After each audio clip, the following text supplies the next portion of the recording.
സാമ്പത്തിക പ്രതിസന്ധി രൂക്ഷമായതോടെ ഇന്ധനവില കുത്തനെ ഉയർത്തി പാകിസ്ഥാൻ.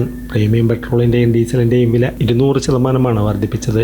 ഇതോടെ ഇന്ധനത്തിൻ്റെ വില 100-ൽ നിന്ന് 300-ആയി ഉയരുമെന്നാണ് വാർത്താ ഏജൻസിയായ ANI റിപ്പോർട്ട് ചെയ്തു.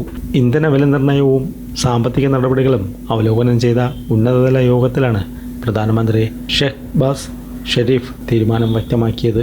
പശ്ചിമേഷ്യൻ സംഘർഷത്തെ തുടർന്നുണ്ടായ ആഗോള ക്രൂഡ് ഓയിൽ വില വർധനവ് ചൂണ്ടിക്കാട്ടി മാർച്ച് 5-ന് പാകിസ്ഥാൻ ഇന്ധന നിരക്ക് കുത്തനെ കൂട്ടിയിരുന്നു.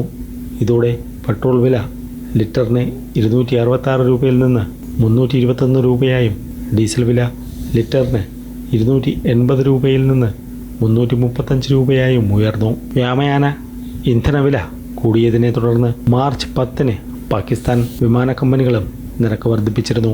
കറാച്ചി, ലാഹോർ, ഇസ്ലാമാബാദ് എന്നിവയുൾപ്പെടെയുള്ള റൂട്ടുകളിൽ ആഭ്യന്തര വിമാന ടിക്കറ്റ് ഇപ്പോൾ 2800 രൂപ മുതൽ 5000 രൂപ വരെ വിലയുണ്ടെന്ന് ARY ന്യൂസ് റിപ്പോർട്ട് ചെയ്തു.